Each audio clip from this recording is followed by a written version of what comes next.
O sea, que seamos capaces de encontrarle un sentido a eso que está pasando. Momento, esta era la pausa para mí.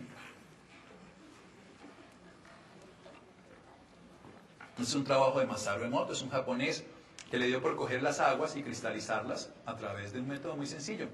Echó el agua en un recipiente, le generó a menos 25 grados, generó pues hielo, luego lo derritió con un microscopio y menos 5 grados y cuando se derritió tomó fotos. Pero son fotos diferentes. Esta es una foto cuando él expresaba a través de muchos métodos amor y agradecimiento y vio que el agua se cristalizaba distinto. Esto es arte, no es ciencia. Ya les decía que la medicina es arte y ciencia aplicado a la salud. Para prevenir y curar las enfermedades y los enfermos, también para promocionar la salud, eso ya la OMS lo dice, y para paliarla cuando no hay solución. Y en este caso es arte, pero estoy hablando de arte. No estoy peleando con la ciencia, me encanta la ciencia, pero es el cerebro derecho que también tengo que tener en cuenta, no solamente el cerebro izquierdo, me voy de lado, sino tengo que integrar esta parte. Vamos a hablar entonces de las terapias que uno le puede hacer a un paciente. Toda esta historia, ¿qué pasa? Las terapias naturales van de la naturaleza al hombre y se basan en creencias populares que son muy importantes, porque es que cuando un paciente tiene una creencia, ustedes no pueden pasar sobre ella, por más de que lo obliguen. Escuchen esto, se puede a un esclavo obligarlo a hacer algo, pero no a querer ni creer en hacer ese algo. Entonces ustedes pueden decirle, y eso pasa con los adolescentes. Miren una cosa bien interesante, vamos a hablar de algo muy elemental. Los papás y las mamás creemos que conocemos a nuestro hijo mejor, y la verdad es que el hijo nos conoce mejor a nosotros. Y esto tiene una explicación muy sencilla, pero muy natural. Durante los primeros 2 años de vida, ese bebé no habló, pero con el lenguaje no verbal nos conoció todos los movimientos. Yo movía este brazo, mi hijo sabe qué significa. Yo movía este hombro, todo, pero él no hablaba. En cambio, yo proyecté la idea mental que yo tenía sobre mi hijo. Yo quería que él fuera eso, y entonces es lo que yo veo. Cuando llego al colegio me muestran otro hijo. Ese no es mi hijo. Y yo peleo con la profesora, pero ¿cómo va a ser? Mi hijo nunca hace eso, y no sé qué. Claro, mi hijo, como me conoce, se porta de una forma en la casa y otra forma por fuera. Porque como él me conoce, dice, a este no le hago eso porque... Entonces me adapto. Y eso es lo que hace el ser humano. Se adapta a ese ser humano para poder vivir en armonía en la casa, para que le den la plata, para que no se quede. Y le miente al papá, se embaraza a la niña, le miente a la mamá, todo el tiempo. Y nunca la mamá ni el papá se dieron cuenta, no pudieron tener esa capacidad. Porque no fueron capaces de ponerse en el lugar de la mente. Así nos pasa a los médicos.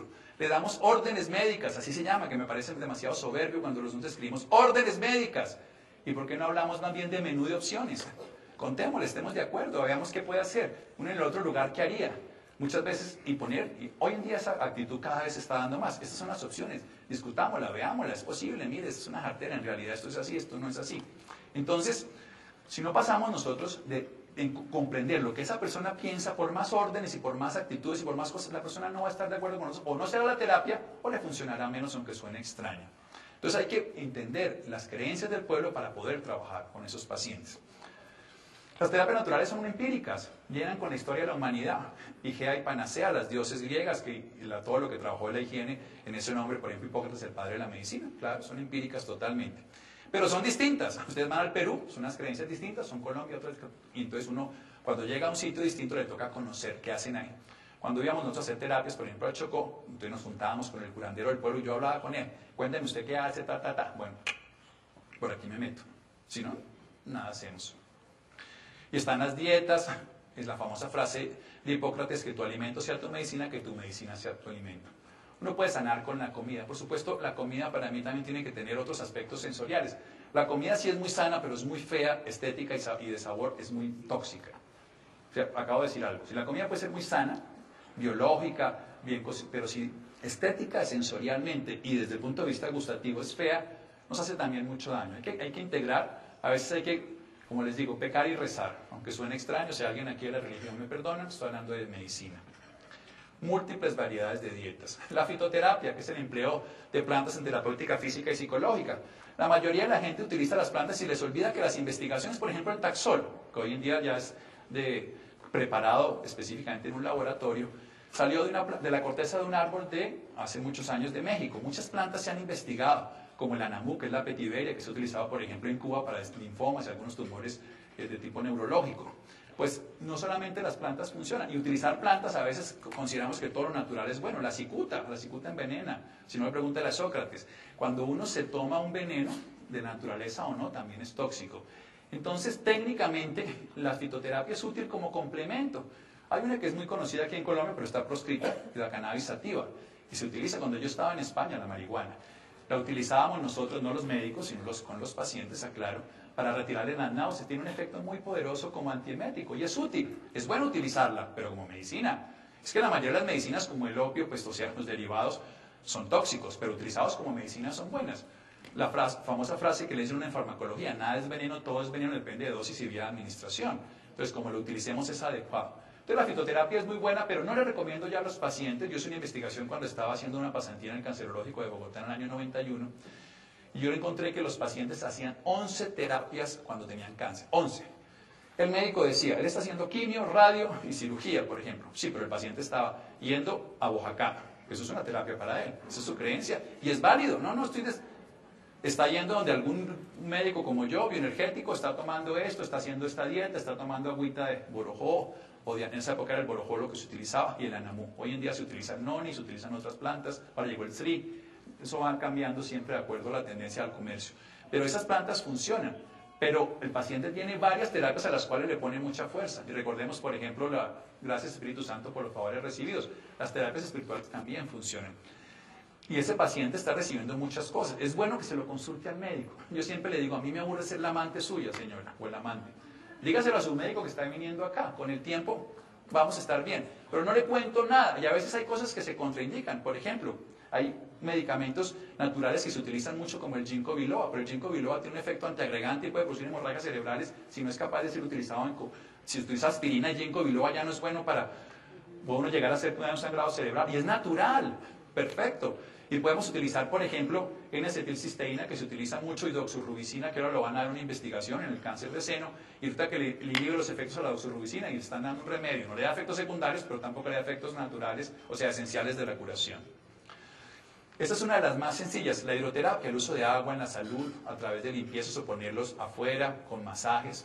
Todas estas terapias funcionan si se complementan de una estrategia terapéutica integrada con un profesional adecuado. El segundo grupo grande son las reflexoterapias. De esto sí que hay investigaciones terapéuticas muy buenas.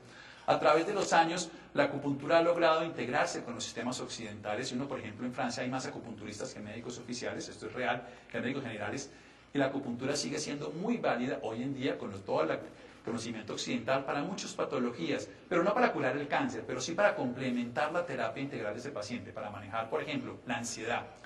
Hay estudios muy bonitos en la ansiedad respiratoria en un paciente de cáncer de pulmón, con acupuntura, con oxigenoterapia, con sedantes, por ejemplo, que se utilizan, o en los opioides mismos que se utilizan, y la acupuntura les gana a todos para mejorar la capacidad respiratoria de ese paciente, para mejorar, no porque les mejora la capacidad respiratoria no solamente funcional del pulmón, sino la capacidad para enfrentar esa dificultad porque se siente mejor, respira mejor.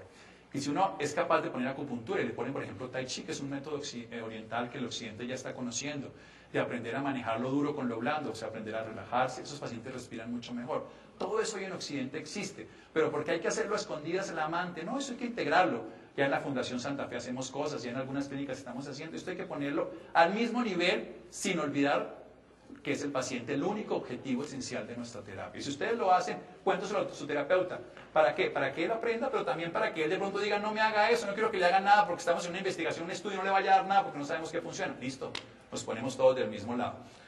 Todas estas terapias con la mano, con una luz, con un láser, con un magneto, funcionan en lo mismo, se llama el arco reflejo, es un principio de la anatomía perfectamente conocido, que están los segmentos, y hay dermatomas que están en la piel, miotomas que están en los músculos, viscerotomas que están en las vísceras, y todo eso va a llevar a que uno pueda utilizar, como en una embajada aquí en Colombia, hablamos con Japón a través de una embajada, o en internet, que hoy a través de mi casa me comunico con el extranjero, pues a través de zonas de la piel y puntos diferentes puedo tener contacto con órganos internos. Hoy en día no es muy difícil explicar eso a los ojos de las nuevas formas de comunicación, de la cibernética.